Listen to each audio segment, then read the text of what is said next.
Imagine being in the middle of just a massive battlefield. The noise is absolutely deafening. Right, yeah. You've got chariots clashing, conch shells blowing, and, thousands of warriors just waiting for the signal to begin this catastrophic war. It's terrifying to even picture. Exactly. And you are paralyzed by anxiety. You are literally dropping your weapons because the moral weight of what you have to do is just crushing you. Yeah, a complete human breakdown. Right. And in that exact moment of breakdown, your chariot driver turns to you, looks you right in the eye, and essentially says, by the way, I am the eternal creator of the universe, and I taught this exact wisdom to the sun god billions of years ago. It's unbelievable. It really is, and that is the exact mind-bending moment we are stepping into today. It is arguably one of the most dramatic philosophical pivots in human history. Oh, totally. Because we go from the literal dirt and blood of a human conflict to this cosmic revelation about the fundamental nature of time and existence and reality itself. And before we unpack exactly how that ancient revelation is going to, fundamentally rewire how you approach your daily life, your to-do lists, and your modern anxieties, I want to invite you to subscribe to this deep dive. Yes, please do. Drop a like, and please share your reflections and your own aha moments in the comment section below. We really want to hear how these ancient ideas resonate with your specific reality. The comments are always incredible. It's fascinating to see this ancient text applied to, modern boardroom conflicts or family dynamics or even just personal struggles. Absolutely. So welcome. Our mission for today's deep dive is highly specific, incredibly profound, and honestly, a little intellectually dangerous. I like that phrasing. Yeah, we are exploring Chapter 4 of the Bhagavad Gita, which is known as Jnana Karma Sanyasa Yoga. Which translates roughly to the yoga of knowledge, action, and renunciation. Right. And to give you, the listener, a solid footing before we jump in, this chapter expands directly upon the previous discussions we've had about karma yoga. The path of selfless action. Exactly. But it introduces a critical new element. It's like the missing puzzle piece, which is the role of jnana, or knowledge. And what makes our exploration today particularly illuminating, I think, is that we are analyzing this text through the lens of Adi Shankaracharya's famous commentary. Right, the 8th century philosopher. Yes, who consolidated the doctrine of Advaita Vedanta, or non-dualism.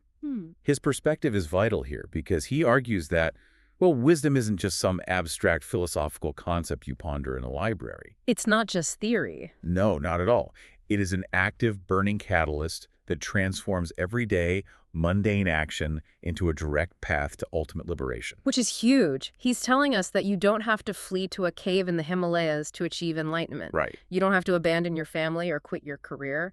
You can achieve ultimate freedom right here, right now, in the middle of your messy, demanding life, provided you have the right knowledge. Exactly. And the text sets the stage for this by emphasizing Krishna's revelation of his eternal presence. So paint the picture for us again. Well, we are standing on the Kurukshetra battlefield.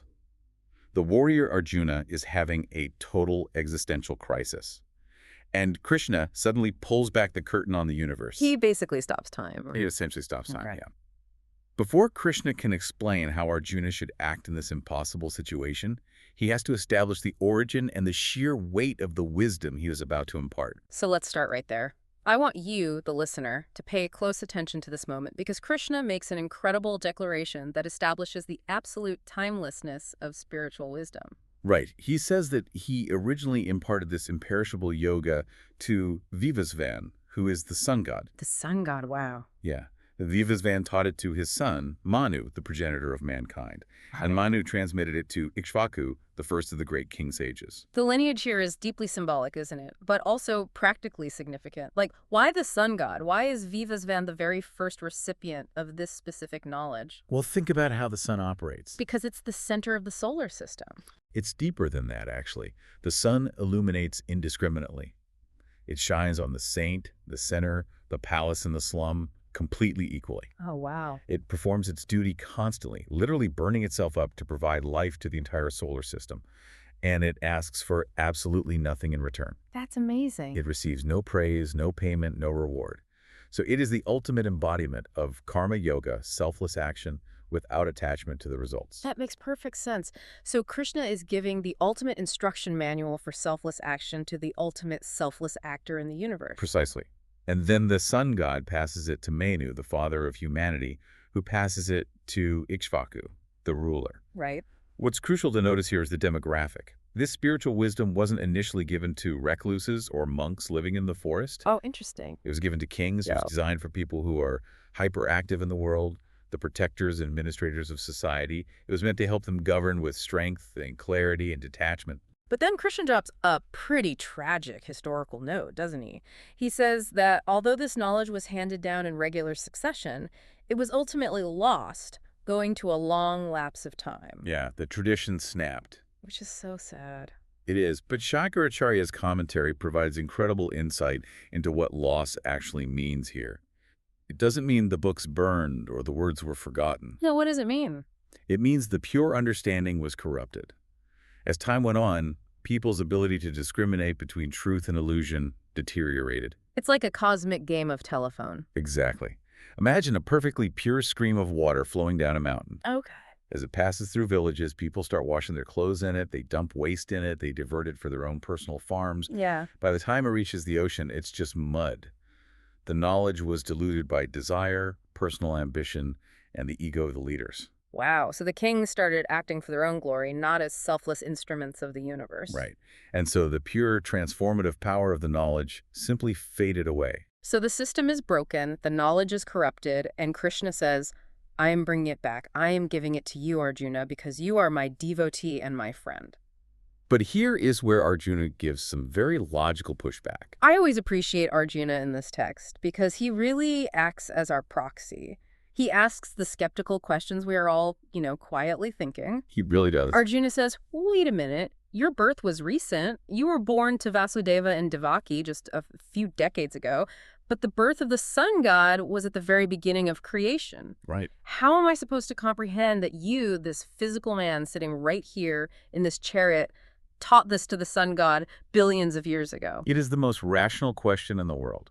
Arjuna is looking at Krishna's physical body. He's looking at his friend. Yeah, the timeline doesn't make any sense. The chronology is entirely broken from a human material perspective. Well, if there is one concept from this ancient text that can fundamentally rewire how we view reality, it is this next point. Krishna's response doesn't just explain away a chronological error, it shatters the concept of linear time completely. Yes. Krishna looks at Arjuna and says, "Many lives of mine have passed, and so have yours. I know them all, but you know not, O scorcher of enemies." He's saying we've both been doing this dance for a very, very long time. Yes. But Shankaracharya highlights the critical distinction here. Arjuna's past lives are dictated by his karma. Okay, meaning what exactly? The accumulated momentum of his past actions, his righteousness, his unrighteousness. When a normal human being takes birth, their memory of past lives is completely obscured by the limitations of the physical form and by the thick veil of ignorance. We are bound by the cycle. Exactly, we are bound. Krishna, however, retains absolute omniscience. He is not bound. He is the binder. Which brings us to the mechanics of this divine incarnation. And this is where the philosophy gets intensely technical and fascinating. It really does. Krishna explicitly states that he is birthless and eternal by nature. He is the imperishable Lord of all beings, yet he appears to take birth. So how does an eternal, formless consciousness wedge itself into a temporary physical body without losing its eternal nature?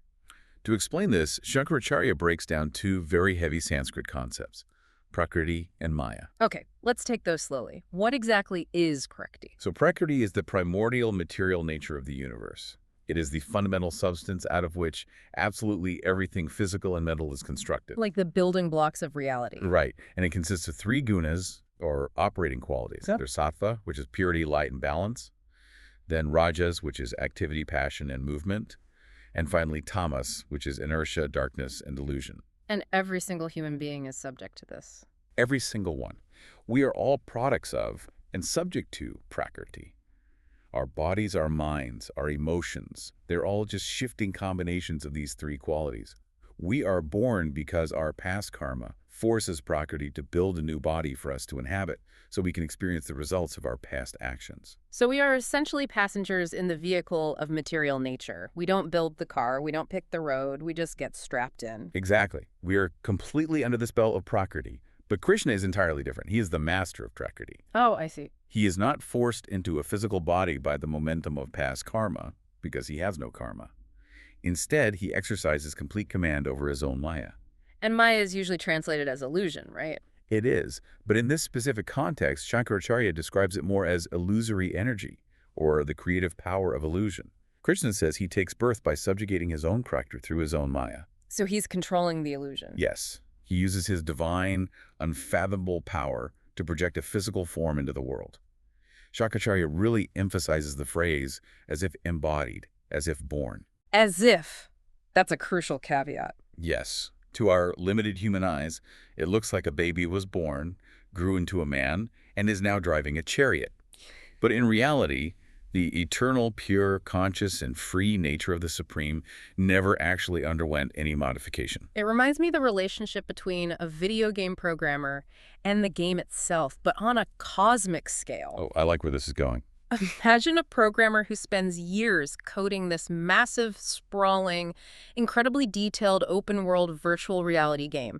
They code the physics, the weather, the non-playable characters, everything. Right. The characters inside the game are bound by the code. If they fall off a cliff in the game, the code dictates that they take damage. They are subjects of the game's Prakriti. Exactly. Yeah. Now, imagine the programmer decides to log into the game. They create an avatar that looks exactly like the other characters. They walk around, they talk, they even participate in battles. To an NPC inside the game, the programmer's avatar looks like just another character who was born into the code.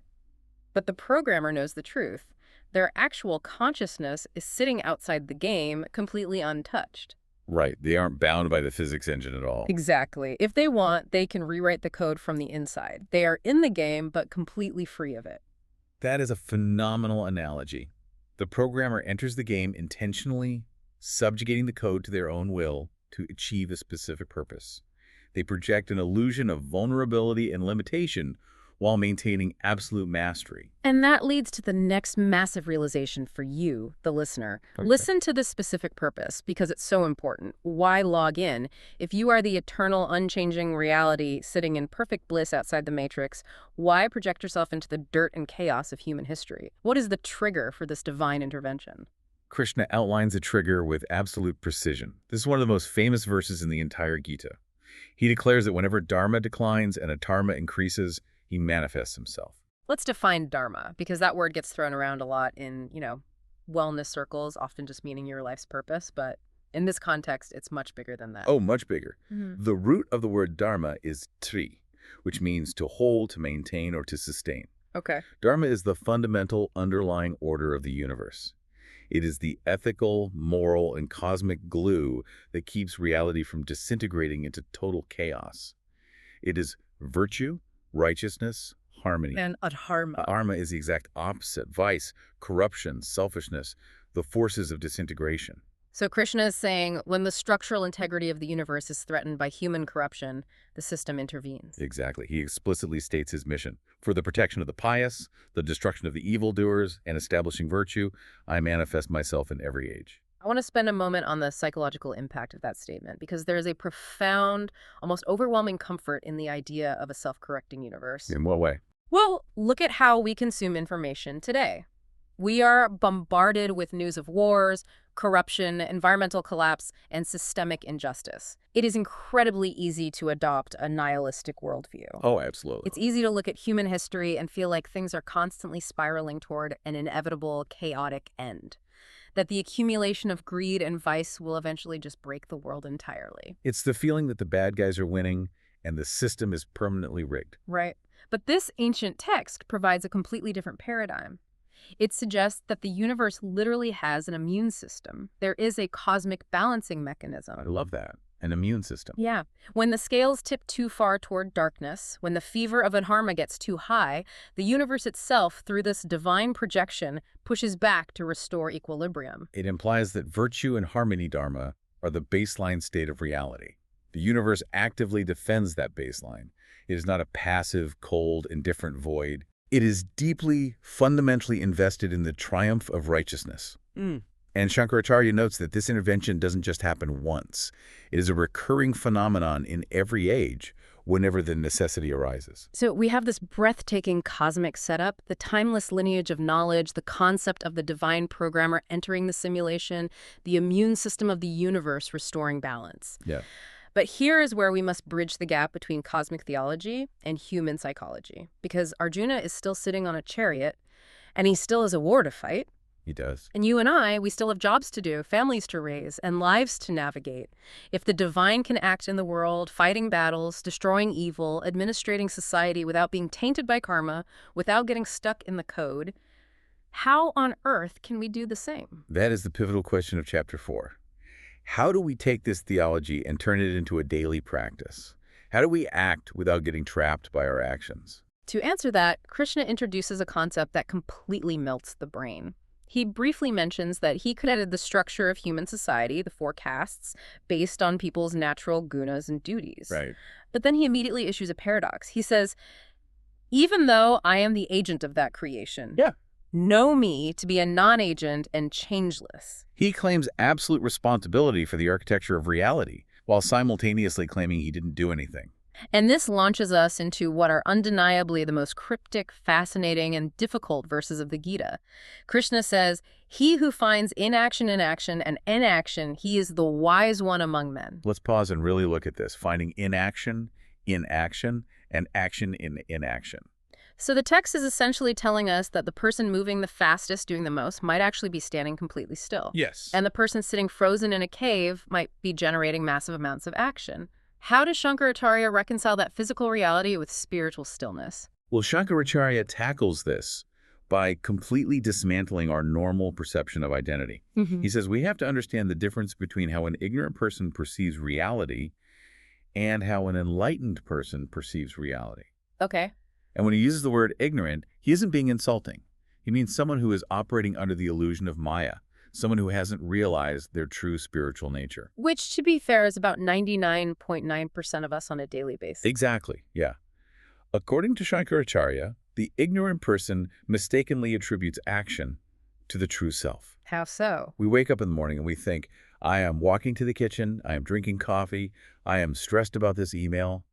We inextricably link our pure consciousness with the physical body and the fluctuating mind. We think the observer is the one doing the heavy lifting. But the enlightened person, the one who actually possesses jnana, sees it differently. Completely differently. The wise person realizes that the true self, the eternal consciousness within, the Atman, is fundamentally actionless. It doesn't move.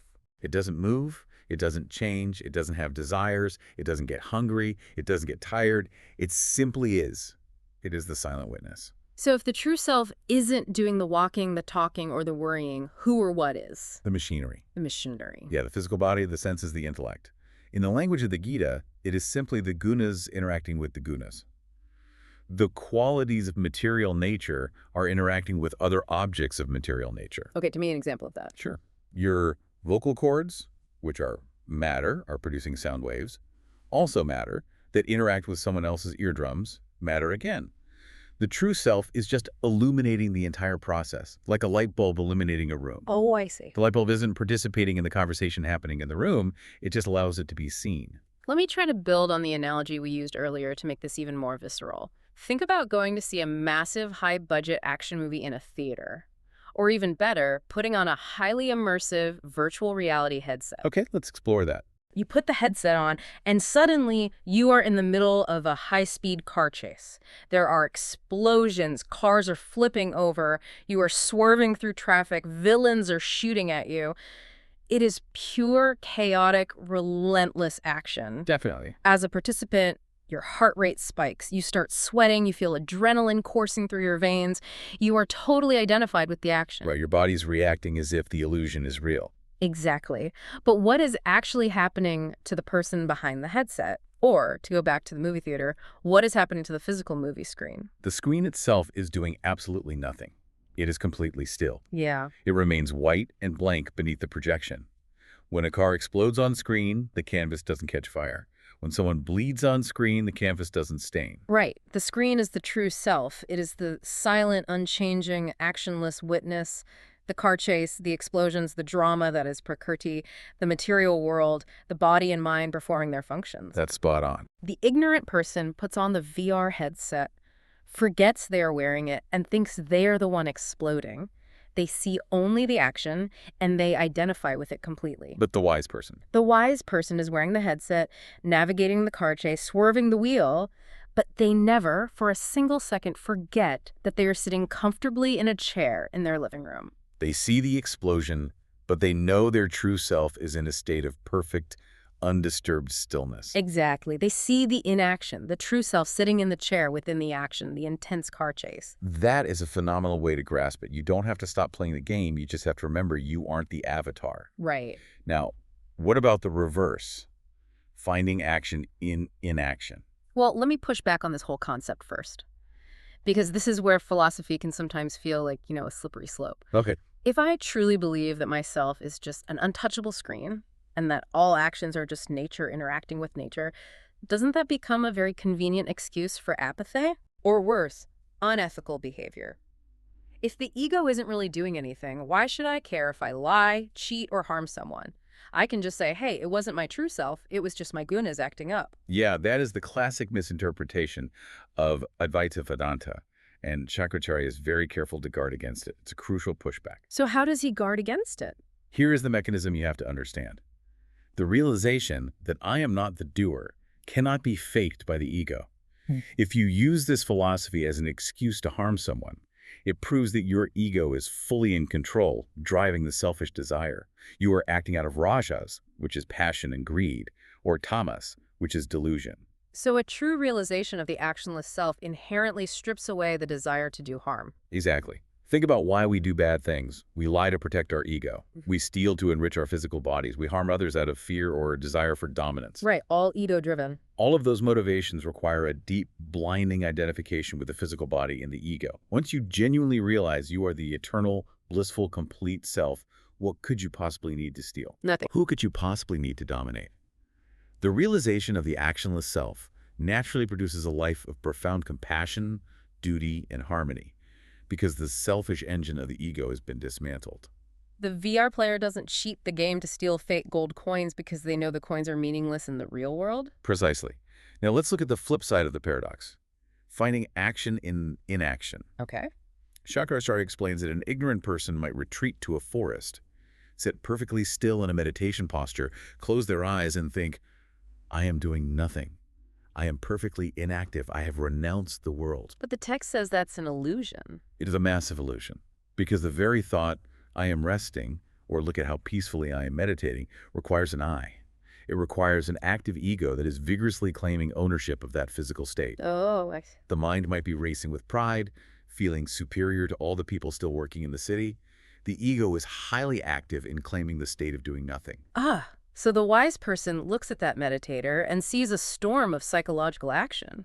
They see the action, the ego's pride and mental churning within the physical inaction. Yes. True wisdom recognizes that as long as the ego is claiming agency, you are acting and accumulating karma, even if you are sitting completely still. And conversely. And conversely, if the ego is absent, you can be fighting a battle or running a corporation, and you are entirely inactive on a spiritual level. And this realization, the text tells us, has a very specific, almost magical result. It talks about burning actions. Krishna says that when you perform actions without selfish desires, those actions are burnt away by the fire of wisdom. We have to look at how cause and effect, or karma, actually binds us. It is not the physical movement of your hand or your mouth that binds you. It is the psychological intention behind the movement. The why behind the what. Yes, the desire for a specific personal result. Like, I am helping this person so they will owe me a favor, or I am working late so I get the promotion and look better than my coworker. That mental attachment creates a sticky residue. It creates karmic debt. But when you possess this knowledge, when you act knowing the true self is untouched and you drop the ego's demand for reward, you stop leaving a residue. You still act, though. Oh, yes. You still act. The wise person still goes to work, still sweeps the floor, still raises their children, still fulfills their societal duties. But the psychological friction is gone. Right. Shankaracharya says the fire of this knowledge burns away the binding power of the action. You move through the world, but the world doesn't stick to you. It's acting purely for the sake of the action, doing the right thing simply because it is the right thing to do in that moment, regardless of the outcome. Which, frankly, sounds incredibly exhausting and difficult. Oh, not easy, no. Like, if my boss unfairly criticizes a project I poured my heart into, my ego is going to flare up. I'm going to want to defend myself or get angry or quit. How do we practically execute this? How do we interact with the world safely without accumulating all this psychological residue? Well, the Gita provides a very specific mechanism for this. It tells us we do this by transforming every action into yajna. Yajna, which translates to sacrifice. Yes, and this is a major turning point in Chapter 4. Krishna takes an ancient, rigid concept and blows the doors off it, completely redefining what it means to live a spiritual life. Listeners, this is the third major prompt to really focus on. Let's contextualize this, because when we hear the word sacrifice in the modern world, we usually think of giving up something we love, like sacrificing our free time. Right. Or we think of ancient, archaic rituals with fire and chanting. But the Gita reframes every single daily act as a potential selfless offering. To understand the magnitude of this shift, we have to look at the society Arjuna and Krishna were living in. It was a Vedic society deeply rooted in complex physical rituals. Like actual fire rituals. Yes, you built a literal fire. You brought physical offerings like clarified butter or grain. A priest chanted specific mantras, and you offered it to the gods to get a specific result. Rain, wealth, a son. It was a highly transactional system. I give the gods butter, the gods give me rain. Exactly. But Krishna introduces a verse here that Shankaracharya elevates as one of the most important teachings of non-dualism. It describes the ultimate sacrifice. The ladle is Brahman. The oblation is Brahman. It is offered by Brahman in the fire of Brahman. By him who sees Brahman in action, Brahman alone is to be reached. We need to unpack that. Let's start with Brahman. Okay, so Brahman is the ultimate, infinite, formless reality. It is the supreme consciousness from which everything in the universe emanates. It is the screen upon which the movie of reality is projected, but it's also the light and the film itself. So in a traditional ritual, you have all these separate components. You have the wooden ladle, the butter being offered, the physical fire, and the priest doing the offering. And the ignorant person trapped in the illusion of separation sees all those things as distinct, separate entities. I, the priest, am using this wooden tool to put butter into that fire, to reach a god way up there. But the wise person looks at the exact same ritual, but their perception is fundamentally altered by knowledge. They realize that the wood of the ladle is just a manifestation of the infinite consciousness, Brahman. Right. The butter is Brahman. The chemical reaction of the fire is Brahman. The act of offering is Brahman. And the consciousness of the priest making the offering is also Brahman. It's just the infinite interacting with itself. It's the ocean waving at the ocean. There is absolutely no separation. Beautifully put. And once you realize that, once you achieve that level of perception, the concept of sacrifice breaks free from the ritual fire. It becomes a total, all-encompassing worldview. Suddenly, every single action you take in your life can become a sacrifice, an offering to the infinite. Because if the ladle is Brahman, then my laptop is Brahman. My steering wheel is Brahman. The annoying client on the phone is Brahman. Exactly. And the text proceeds to list various ways people execute this broadened definition of sacrifice in their daily lives. It catalogs different paths for different temperaments. Let's walk through some of those because they are incredibly practical. The text mentions material sacrifices first. Giving away wealth, performing charity. But again, it's not the act of giving money that makes it a sacrifice. It's the knowledge behind it. How so? If you give $1 million to a hospital, so they put your name on the building and everyone thinks you're great, that is an action bound by ego. It will create karma. But if you give your wealth knowing that it is simply Brahman redistributing resources to Brahman without any desire for recognition, that material act becomes a purifying fire. That is profound. The text also talks about mental and physical austerities, imposing extreme discipline on yourself, and then it gets into spiritual sacrifices, which I find fascinating because they are so psychological. It talks about offering the organs of perception into the fires of self-control. Let's spend some time on the mechanics of that. What does it mean to offer your organs of perception, your eyes, your ears, your sense of touch, into the fire of self-control? Well, in a modern context, I imagine this as the ultimate sensory diet. We live in an economy designed to completely hijack our senses. Social media algorithms, fast food, 247 news cycles, they are all designed to stimulate our organs of perception constantly. They feed the rajasic nature, the passionate, restless quality of the mind. Right. So offering your senses into the fire of self-control means Consciously, deliberately choosing not to engage with stimuli that feed your ego, your greed, or your anger. Yes. It means noticing the impulse to doom scroll on your phone, and instead of indulging it, you take that raw, untrained impulse and you toss it into the fire of your discipline. You sacrifice the dopamine hit for mental clarity. That is a perfect modern application. Every time you deny a lower impulse, you are performing a yajna, a sacrifice. The friction you feel when you deny that impulse, that agitation, is the literal heat of the fire burning away your past conditioning. And the Gita takes it even further. It says another type of sacrifice is offering the objects of the senses into the fires of the organs. This is the opposite approach, but equally valid. It means when you do interact with the world, when you have to eat, when you listen to music, when you look at beautiful things, you consume them mindfully, without attachment. So you don't just shut the world out. No, you don't hide in a dark room to avoid seeing things. You look at the world, but you don't let it penetrate your ego. You offer the beautiful sight into the fire of your vision, acknowledging it as a manifestation of the divine, but you don't try to possess it. The consumption itself becomes a sacred act. The text also explicitly mentions yogic practices, controlling the vital forces. It talks about pranayama, which is breath control, offering the incoming breath into the outgoing breath, and the outgoing breath into the incoming breath. This is incredibly technical and central to Indian philosophy. Why focus so much on the breath? Because the ancient sages understood a fundamental neurological mechanism. The breath and the mind are deeply, inextricably linked. Like two sides of the same coin. If you get anxious, your breathing becomes shallow and erratic. And conversely, if you deliberately slow and regulate your breathing, your mind is forced to calm down. The prana, the vital energy, becomes stabilized. Yeah. By intensely focusing on the mechanics of breathing and balancing the inhalation and exhalation, the yogi creates a physical and mental stillness. In that stillness, the ego quietens down, and the true actionless self can be observed. The physical act of breathing becomes the altar on which the restless mind is sacrificed. It's amazing how this text provides tools for absolutely everyone. If you are wealthy, your sacrifice is charity. If you are intellectual, your sacrifice is sensory control. If you are physically oriented, your sacrifice is breath and yoga. But Shankaracharya weaves a crucial warning through all of this regarding the concept of sannyasa, or renunciation. Right, because this can be easily misunderstood. Extremely easily. Yeah. Because when people hear about sensory control and sacrificing the ego, the immediate temptation is to take it literally and physically. Okay, the world is an illusion, action is dangerous, I'm going to quit my job, leave my family, and sit under a tree to meditate. The urge to just check out of society completely. Shankaracharya actively argues against that misinterpretation. He emphasizes that true renunciation is an inner state of detachment, not the physical abandonment of your duties. Okay, so what does that look like? He says the monk who has truly realized the self still acts in the world.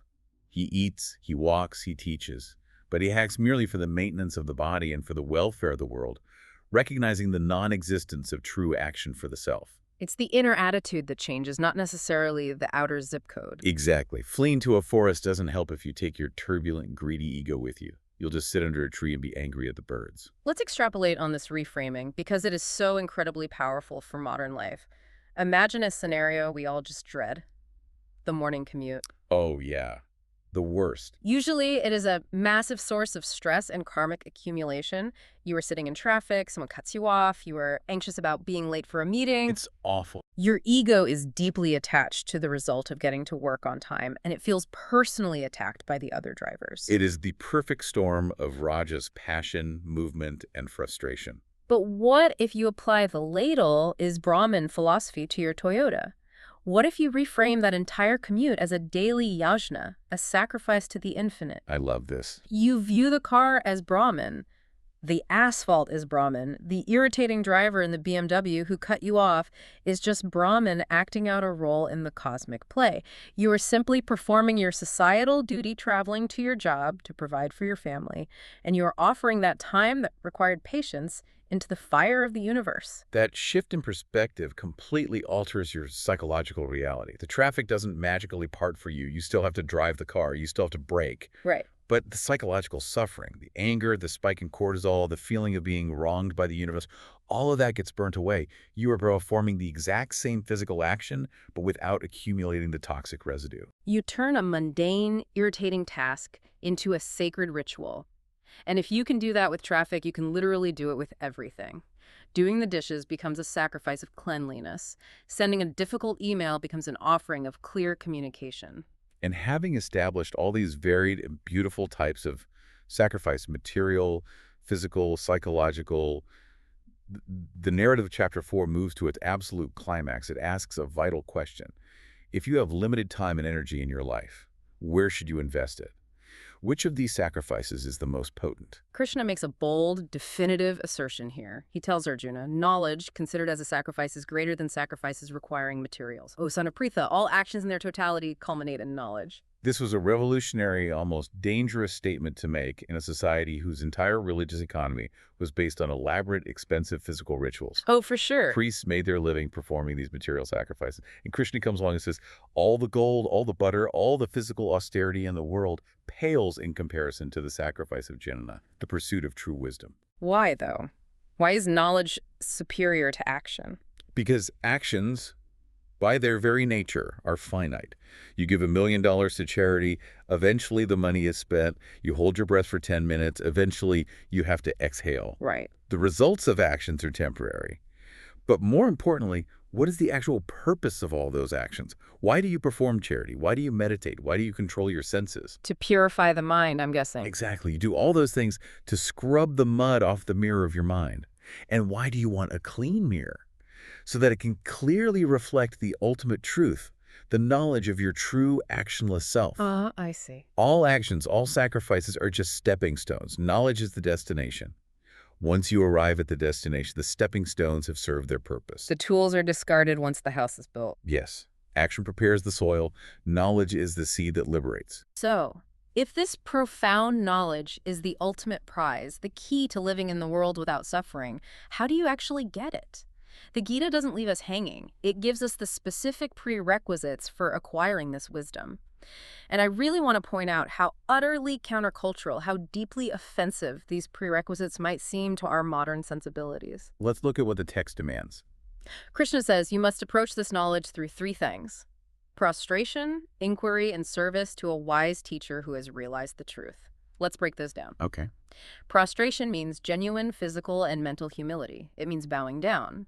Inquiry means asking deep, persistent, probing questions.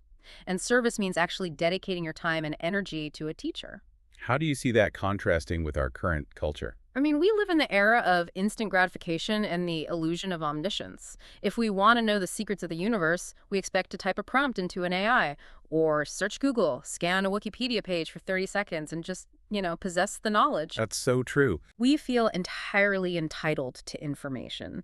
We want the wisdom downloaded directly into our brains without having to change our character to receive it. We want the prize without the process. Exactly. But the Gita is telling us that true spiritual wisdom cannot be acquired by a cluttered, arrogant mind. It's not a data transfer, it's a transformation of consciousness. You cannot pour fresh water into a cup that is already overflowing with muddy water. Right. Prostration, the act of bowing, is the physical manifestation of emptying your cup. It is the ego admitting, I do not know. And then comes inquiry.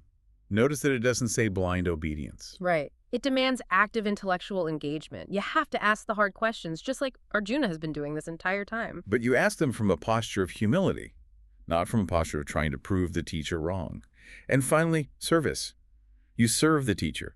In the ancient guru shishya tradition, a student would live with the teacher, chop wood, fetch water, and tend the fires, sometimes for years before the highest truths were imparted. Which sounds crazy to us today, like I have to chop wood to learn philosophy. But the chopping of wood was the philosophy. The menial service was the grindstone that wore away the student's arrogance and selfishness. By the time the teacher spoke the highest truth, the student's mind was completely purified, humble, and ready to absorb it like a sponge. Information can be Googled. Transformation requires the surrender of the ego. And when that cup is finally emptied and refilled, when you actually acquire this ultimate knowledge, what is the result? The text revisits that powerful fire metaphor to describe the climax of liberation.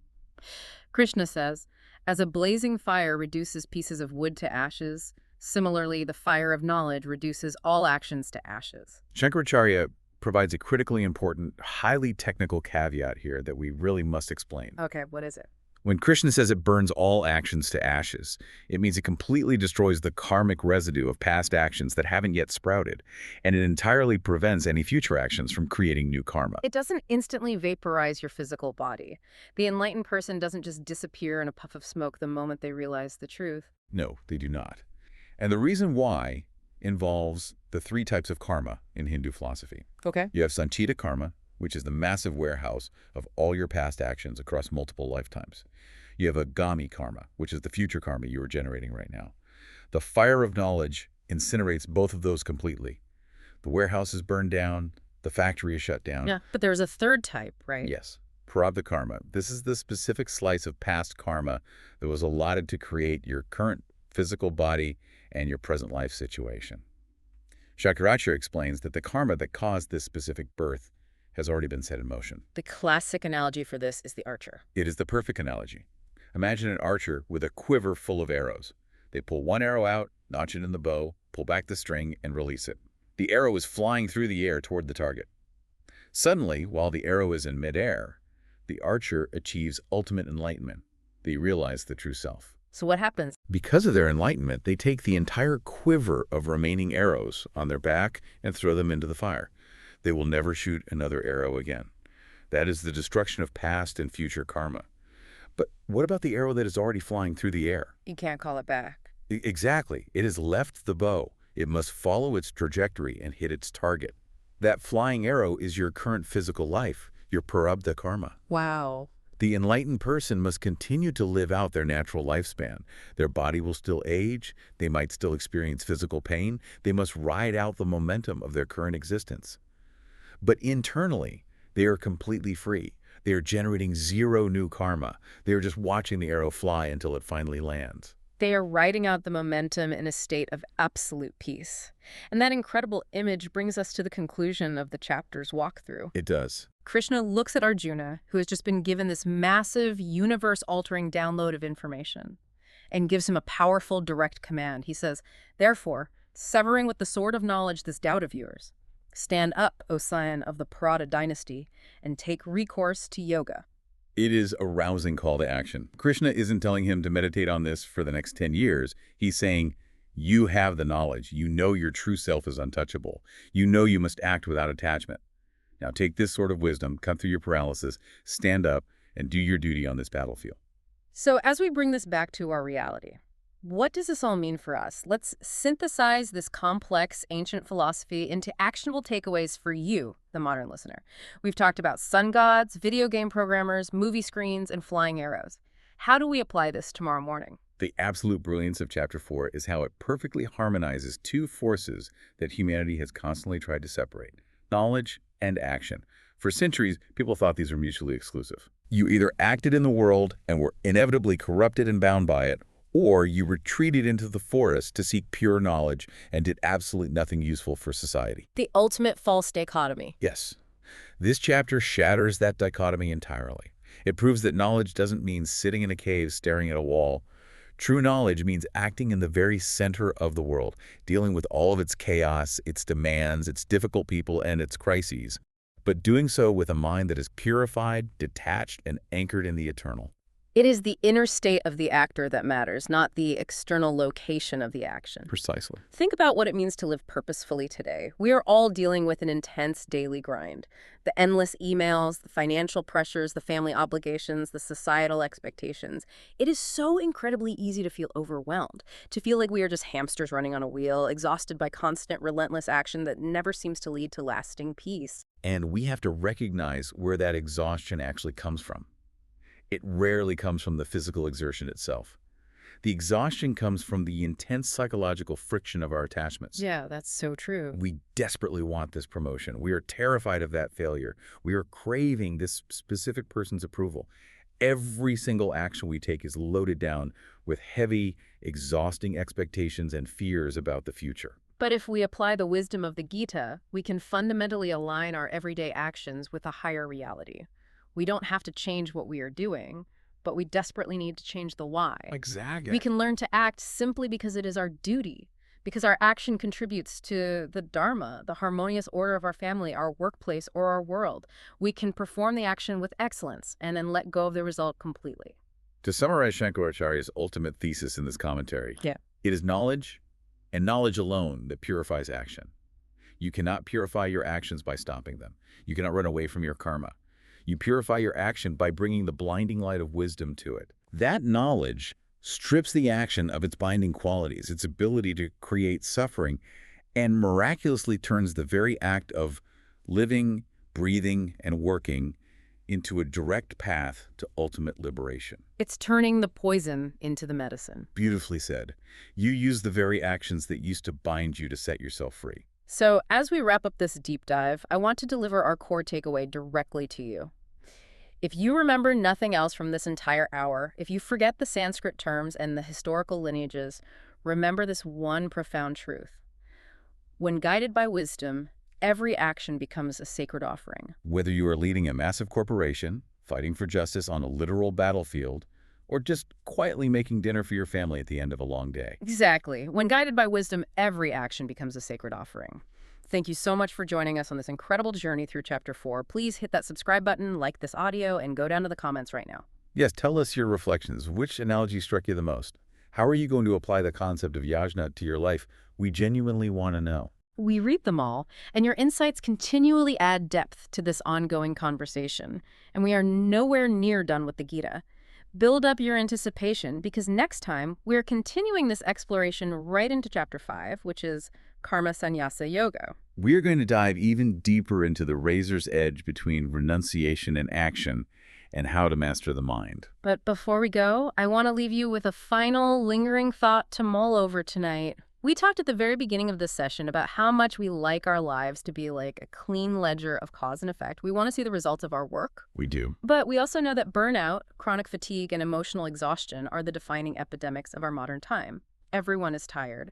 So could it be that we are fundamentally exhausting ourselves by performing thousands of actions every day without the stabilizing, ash-reducing fire of knowledge? That's a powerful question. Are we suffering so deeply, not because we are doing too much physically, but because we are doing it with too much ego, too much fear, and too much attachment to the outcome? I invite you to examine your life tonight. Look at your calendar or your to-do list for tomorrow morning. Pick one task. Which of those mundane, exhausting, or frustrating tasks can you mentally transform into a selfless offering? Find the inaction in the action. Exactly. Take that messy, burning ledger of your daily life and let the fire of wisdom burn away the exhaustion, leaving only the pure, unattached action behind. Until next time, keep diving deep.